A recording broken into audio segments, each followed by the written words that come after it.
Okay. بسم الله الرحمن الرحيم الحمد لله رب العالمين الصلاة والسلام على الرسول الكريم ربنا تقبل منا زدنا علما وحكمة وهدى وصلى الله أن يوفقنا لما يحب ويرضى وأن ينفعنا ما علمنا بما ينفعنا اللهم صل على سيدنا محمد عبدك ورسولك النبي الأمي وعلى آله وصحبه وسلم تسليما. أعوذ بالله من شرور أنفسنا ومن سيئات أعمالنا اللهم آتنا نفوسنا تقواها وزكها أنت خير من زكاها أنت وليها ومولاها اللهم شيوخنا أما بعد. So today we're going to talk about the fiqh Hanbaliya and the fiqh in the Hanbali school on the Kitab al-Nikah on the marriage, and there's a section on the shurut al-Nikah, the conditions for the marriage. So the different shurut on what that refers to in the marriage. And we're here in Grand Prairie, Texas, and I'm joined with Honorable Brother Lisan, Sheikh Lisan, Imam Faisal, and Honorable Brother Omar, Sheikh Omar over here. And inshallah, so let's get started, inshallah. So, you read the first one, Imam Lisan, number one. Bismillahirrahmanirrahim. Shurut al-Nikah. Mhm. The condition of marriage.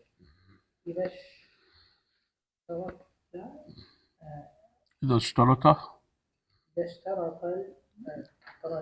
Yes.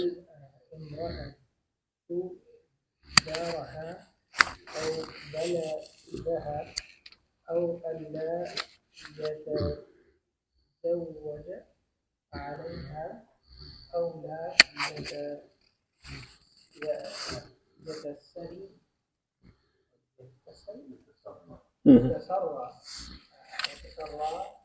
فلها شرطها. Yes.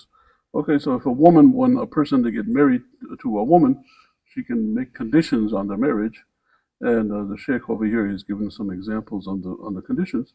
She can make a condition that she has to have a home, make a condition that she doesn't leave her land. She can make a condition that the man cannot marry any other woman along with her, and she can make a condition for the man not to have any slave girls along with her. So the sheikh, he mentioned that, Sheikh Ibn Qudamah al-Maqdisi, who is the main student of Imam Ahmad Ibn Hanbal. So he's talking about that as an introduction on the shurut, on when it talks about the conditions of the marriage. When the two people get married, the woman can put conditions in the marriage contract when they get married. And okay, so read number two, Imam Faisal. Read number two.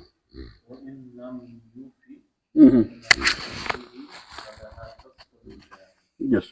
So what happens is,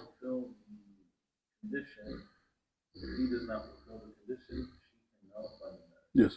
So what happens is when she makes those conditions for the marriage, if the man doesn't fulfill them, then she has the right to nullify the marriage in that particular case. Does she still need to go ask the judge? Yes, she still has to go to the judge for it. She can't just nullify herself. Right. It's not where the woman can't separate. The man can separate because the man has a right for separation of divorce. But the woman, if she wants to separate, she has to go to a Muslim judge not to do the separation. But she has a right. Right. Yes. Or Yes. you're going to stay in this country. Right. Yes. Yes.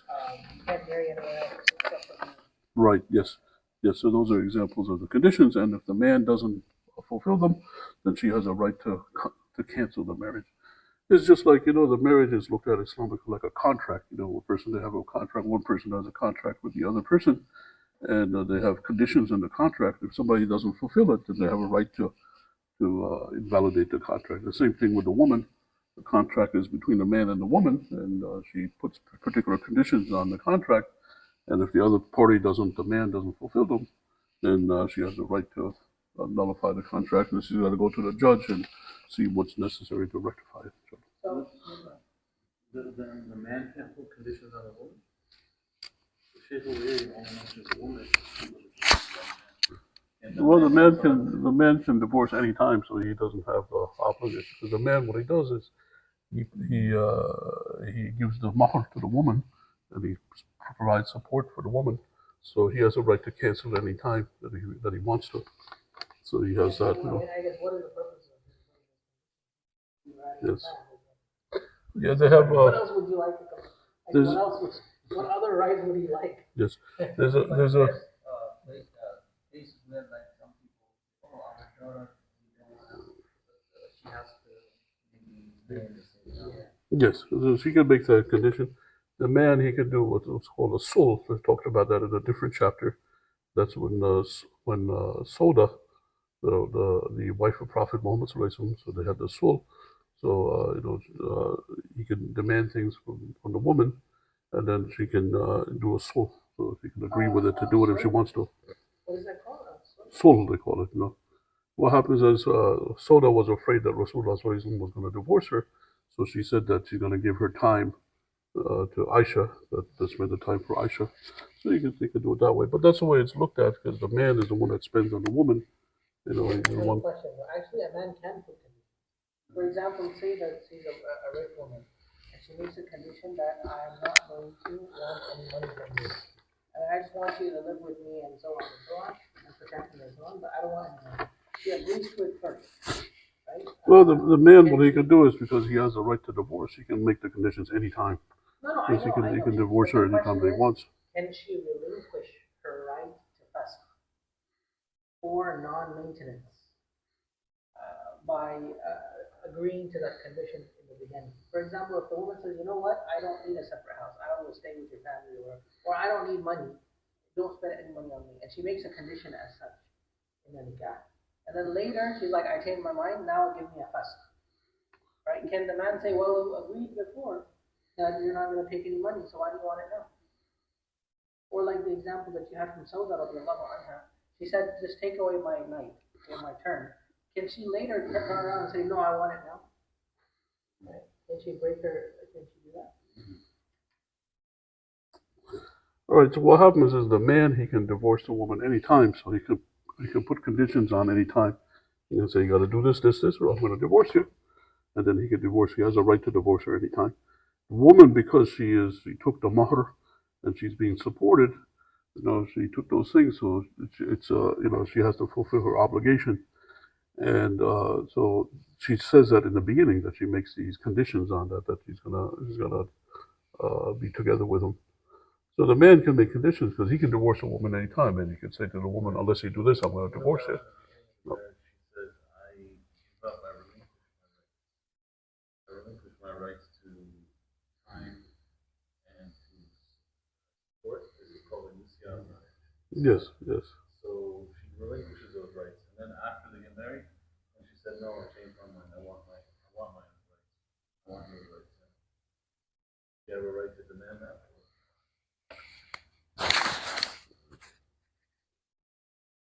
I don't want to be in this yard anymore. I want you to spend equal time. Yeah, I think so. You got to see what the ulama, they say. This is a very common question that you have nowadays, and it's become very popular. The misyar marriage that's out there. So you got to see what the different rulings are on the ulama, what the judgment they gave on it, whether if she demands to be supported after some time, whether the man has to give the support to her or not. I would say yes, that he has to support her. That's an obligation on the man to the wife, and she agreed to relinquish that in the beginning, but that's her right to have that afterwards. So. Right, Because what happens is the man has a sexual relation with her, the pleasure with her, so she has a right to be supported by it. If she says that I don't take it now, but then later on she can demand that. That's what I would say. I guess the question is not whether he can leave her or not. I mean, he can leave her any time. But the question is, can she give up her right to go do fast? Because the thing with fast is it's against the man's will, right? So now in the beginning she says, you know what, I don't need money. But now she's like, I want money, or if you don't give me money, I'm gonna leave. I'm gonna go to a judge and get my test. Well, what happens is it's a contract. If a person paid for something, right, they have a right to get it. Yeah. But let's say the person doesn't want to give it to the person. Yeah. Then what happens? So you have to rectify that. So you go to a judge. And that's what the marriage contract is about. The man gives the woman the dowry, and he supports her and he pays for her. She got paid all these things, so she has an obligation to stay with him and let him have the pleasure with her. And and then but if she wants to break that, then they can bring it to the judge to break it. So that's the advanced rules for it. So it's just like when they sell something, they can make conditions on selling it to somebody. So the same thing for the woman. When the man gives her something on the marriage, you can make conditions on that. That's how that works. And if the man later on, if he doesn't fulfill it, then she has a right to break the contract and separate from him. That's the ruling that they have. Would you read number 3, Sheikh Omar? يقول رسول الله صلى الله عليه وسلم Mm-hmm. أنا أحقق Al-Haqqu. إن أحد Mhm. أحق الشروط أن توفوا بها ما استحللت به Yes. Yes. So this is a hadith from Rasulullah Sallallahu Alaihi Wasallam. It says the most rightful duty that a person they have a right to fulfill is what makes allowed the private part. So this is saying that if there's conditions in the marriage, then the man he has the most greatest obligation to fulfill those conditions on the marriage. And another example of a condition is like in the time of Rasulullah Sallallahu Alaihi Wasallam. Rasulullah Sallallahu Alaihi Wasallam, he made with Jabir, he said, "I'll buy this camel from you, but on the condition that you ride it from here to where we're going, and then I'll buy it from you. Then I'll take it from you afterwards." So that was a condition that they had. That's like an example of a condition. So similar to that, people that have conditions when they buy things, they say particular things to the seller, and and that's the most rightful thing to fulfill. That's the hadith of Rasulullah Sallallahu Alaihi Wasallam. The conditions that are there in the marriage that the woman demands. When they do the marriage, the conditions in it, that's the most rightful thing for one to fulfill. It's a hadith from Rasulullah Sallallahu Alaihi Wasallam. Okay, Sheikh Lisani, will read number 4.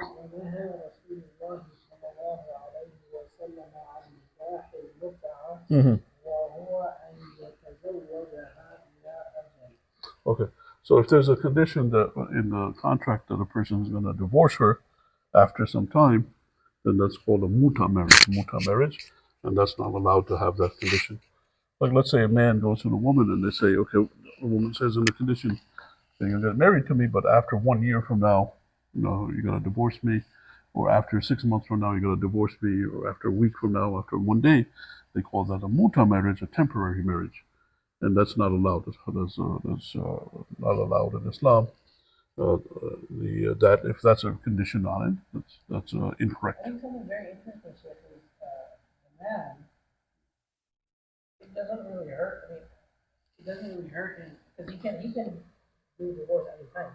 But the woman, so essentially, the mut'a is actually the woman saying, "You have to let me go." The man can let her go anytime. So it's her demanding, really, from a perspective. Yes. Her demanding, you must let me go. Yes. Well, the other thing is, they say that the woman expects the man to support her for the rest of her life. And if a man doesn't do that, then he's cheating her. So that's why the ulama, they say that a person, they have to be good to their Muslim brothers and sisters, to their wives, not do the qash with them, because that's what they expect. So that's some of the things that the ulama, they say. No? I think he mentions that later on also. I'm just saying, I understand this condition is forbidden, that you put a limit, a time limit. But what I'm saying is, for a man, it doesn't matter whether there's a time limit or not. He can leave whenever he wants. Right, yes. But for the woman, it's actually a something that the woman may want. That she says, you know what, you must leave me after this time. Yes. I make you. Yes. Right? Yes. So either way. Yes. Yeah, that's what it is. Yeah. Either. I'll give you 1 month or whatever the day you make. Yeah. So you must leave. You must let me go. Yes. It's like So, a rental. yes. On either party, if they put that condition in, then it's either party, the man or the woman. Yes.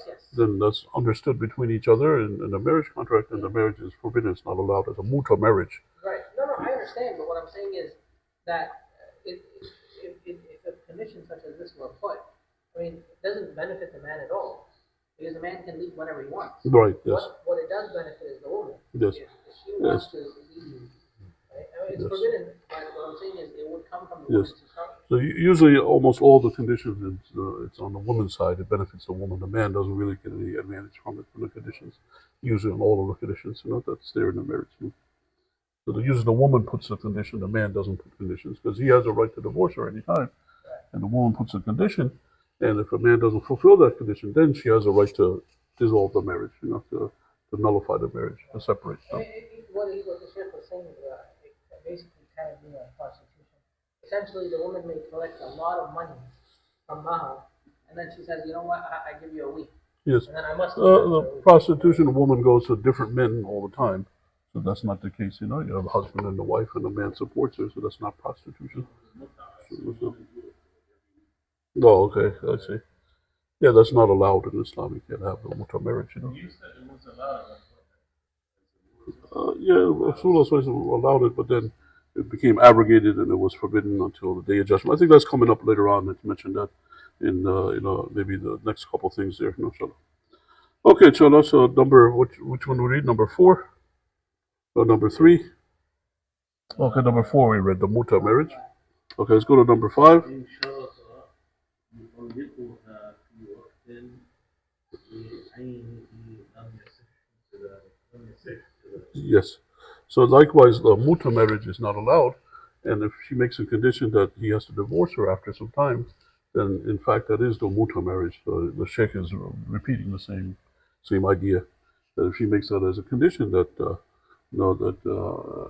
I'll marry you, but then after some time you got to divorce me, then that's not allowed. That's the same thing. It's like sounds that. like the first line, number 4, is saying if it expires by itself, it's not allowed.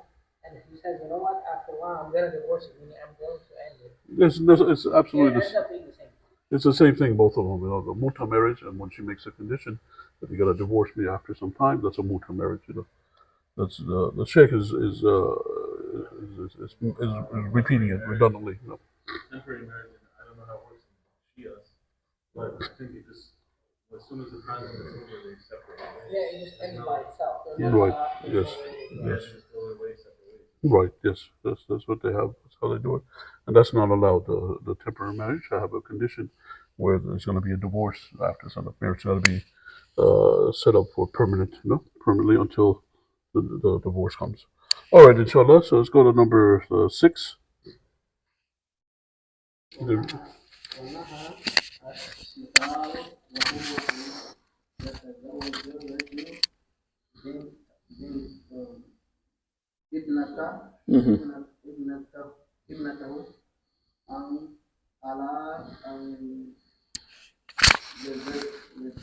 يتزوج أخرى بنته ولا صدق بينهما. Yes, so what happens is if this is the scenario here that's not allowed, let's say a man has a daughter and there's another man that has a daughter. So the two men, they get together. He says, I'm going to marry you my daughter and you marry me your daughter. And the two marriages take place and there's no dowry between them. There's no mahar between them. That's called the shigar. You know, that's not allowed, to have that. There's a lot of things missing on it, on the requisites for the marriage. And another example of that is a person that have a sister. Also, they might do it like that. One man has a sister, another man has a sister. Then they say, I'm going to marry the sister of this man. The other man's going to marry my sister. And they do the marriage, and there's no dowry. And that's called the shigar marriage. That's what's called. Oh, there has to be separate contracts. If you make it one is a condition for the other, then that's problematic. But you got to make sure all the requisites are there for the marriage. Dowry is one of the requisites, witnesses, and also the consent. The women, all those things. There's a lot of different things that are required for it. But that's one of the things that sometimes people do. They do a condition on that. I married your daughter on the condition you marry my daughter. That's like condition on that marriage, and that's not allowed to have that condition. To mention that specifically. Okay, then there's one other one that's not allowed. Number 7.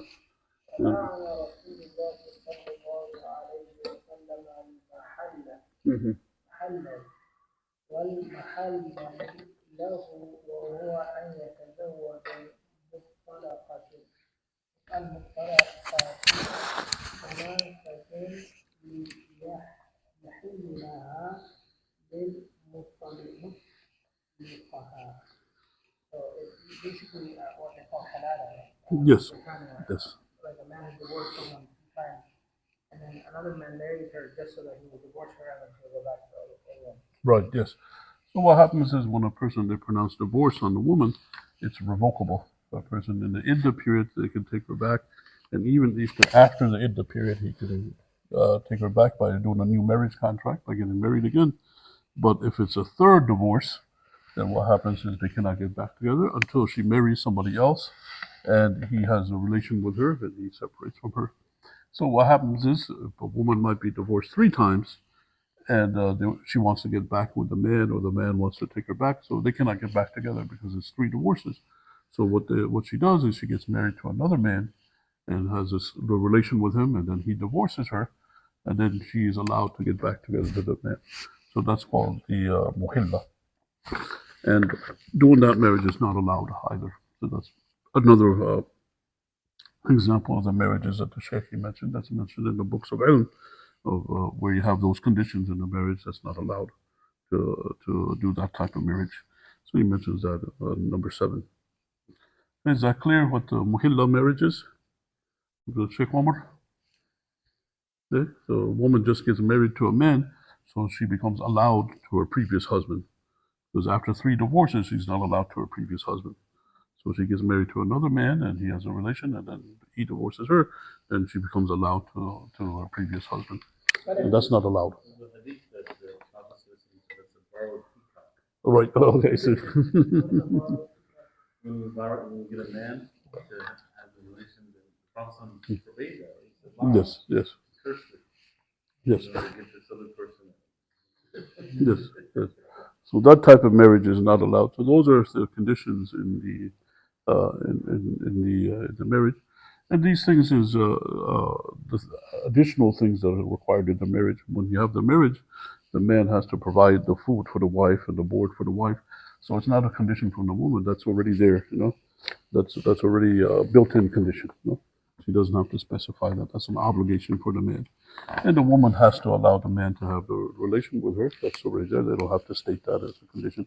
These are additional things that are not mentioned in the requirements on the marriage when they do the shurut, the additional conditions. Right, the built-in conditions, the ones that are already there in the marriage. You have different duties and obligations and rights, and so these are additional things that are on top of that when they do that. And usually the woman makes those conditions, and the man doesn't do it, then she has a right to separate from him. To separate from him. So how All right. is conditions made here? Do they have to be mentioned at the time of the acceptance? Yes, so the contract of the marriage, just like when somebody they're buying something, right? That's a contract. So they make a contract with it, or they're working for somebody or doing something. Have to know these conditions? Mm-hmm. The witnesses have to witness the conditions? Do they have to know about them? Well, that's part of the contract. So I would say it's good to have them know about it. It's just like, for the money, then, there's conditions on when a person to give money to somebody. It's good for the witnesses to know the details about it. So I would say that, inshallah. Do they have to write down the conditions? No, the marriage could be verbal. It doesn't have to be a written contract. What if a woman says, you know what, I had a condition, but nothing's written, and the witnesses don't know anything? Does the condition exist? The judge has to look into it, make that determination. They talk about that, I think, in one of the other chapters, where the woman claims something and the man he denies her. Then the judge has to what he should do to verify that information and determine what is correct. I mentioned that in some other scenarios, in one of the other chapters. Okay, inshallah. So that's the chapter on the conditions. You want to stop here, Imam Faisal, on the video? Subhanallah wa bihamdi, ashhadu an la ilaha illa anta, astaghfirullah wa atubu ilayk. Over there.